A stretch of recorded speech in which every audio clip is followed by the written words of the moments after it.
YB berkenaan AZ kan, kita tahu sekarang ni negara kita heavily reliant on coal, petroleum untuk generate energy.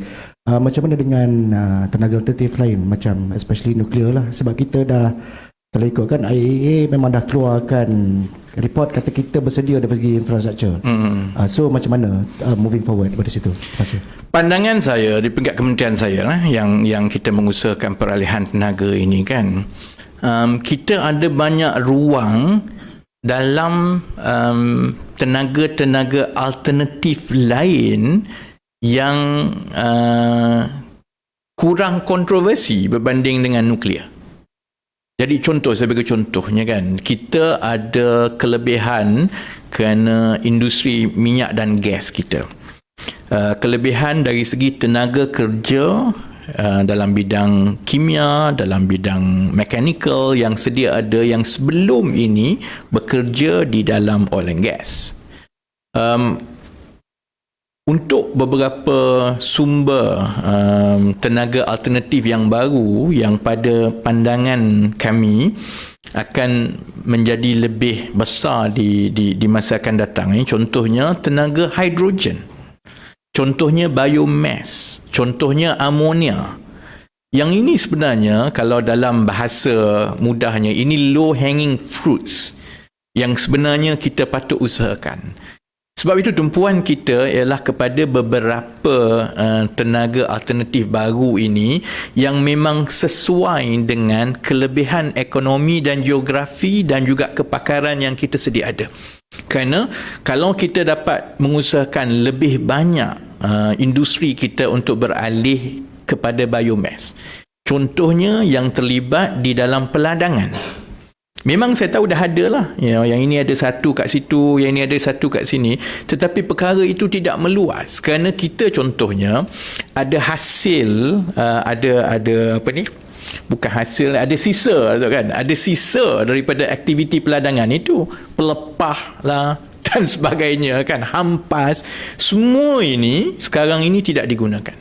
Sedangkan ada potensi yang besar untuk menggunakan pelepah kelapa sawit, contohnya hampas daripada proses yang berkaitan peladangan ini untuk digunakan sebagai biomass. Bila biomass digunakan oleh industri-industri kita, dia boleh beralih daripada pergantungan kepada gas. Gas mahal dan gas akan habis satu hari nanti. Jadi itu juga bertepatan dengan tumpuan Kementerian Ekonomi dan Negara untuk mewujudkan ekonomi kitaran, circular economy.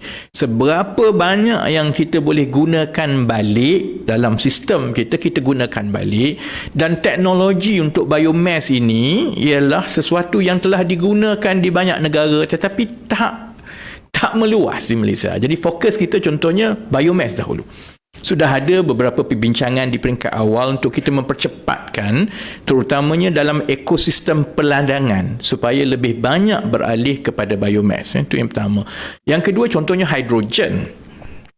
Kerana kepakaran yang kita ada di dalam oil and gas itu sebenarnya dia tidak banyak berbeza untuk mengusahakan kilang petrokimia dengan mengusahakan loji untuk menghasilkan hidrogen. Dan kita juga ada pengalaman yang baik semasa kita membina industri LNG dahulu, kerana pada peringkat ini untuk memastikan hidrogen itu boleh menjadi sumber tenaga yang diterima di seluruh di pasaran yang lebih meluas, kita perlu membina pasaran itu. Maksudnya kita kena usahakan hidrogen, tetapi kita juga kena tanda tangan perjanjian jangka panjang dengan pembeli hidrogen. Tapi permintaan untuk hidrogen tu banyak sekarang. Di Singapura banyak, di Jepun banyak. Jadi perkara ini bukan sesuatu benda baru yang kita nak kena buat. Kita dah pun melalui proses ini semasa kita buat LNG. Jadi sekarang ini kepakaran yang ada itu kita boleh alihkan untuk mempercepatkan pula kita menjadi penghasil kepada tenaga hidrogen dan tenaga amonia. Jadi benda-benda ini sebenarnya saya sebut kepada rakyat walaupun dia nampak bosan lah. Apa cerita pasal hidrogen, amonia semua.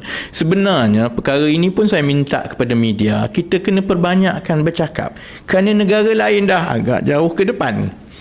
Kita duk banyak habis cerita pasal nasi lemak RM5, RM2 ni. Sementara kami buat yang itu, kami juga kena percepatkan supaya kita meletakkan Malaysia sekali lagi memimpin perubahan industri ini.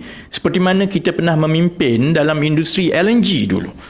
Jadi sebab itu, oleh kerana kalau kita tengok, ada sumber-sumber tenaga baru yang kita memang ada kelebihan berbanding negara-negara lain. Jadi kita bagi tumpuan kepada 3 perkara ini dulu. Kita kepada biomass, kepada hidrogen, kepada amonia, dan pada pandangan saya, kalau kita berjaya lakukan ini dengan baik, sebenarnya kita akan ada satu ruang penampan, buffer space dari segi keperluan tenaga yang mencukupi untuk tahun-tahun akan datang, tanpa kita terlalu cepat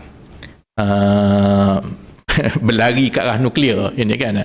Negara lain dia kena pertimbangkan nuklear cepat-cepat sebab dia tidak ada ruang seperti yang kita ada ruang. Kita ada banyak ruang itu. Jadi kita gunakan, dan apabila tenaga-tenaga ini, biomass, hidrogen, amonia akan mula mengambil tempat dalam ekonomi kita, itu akan mengurangkan pergantungan kepada gas, dan pergantungan kepada gas itu akan membolehkan juga kita selain dari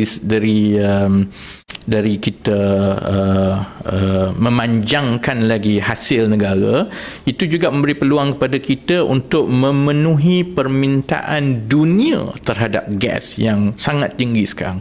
Kerana lebih baik untuk kita menjual gas itu keluar negara untuk menghasilkan pendapatan kepada negara daripada kita pakai dalam negara, kalau ada pilihan-pilihan lain yang kita boleh pakai.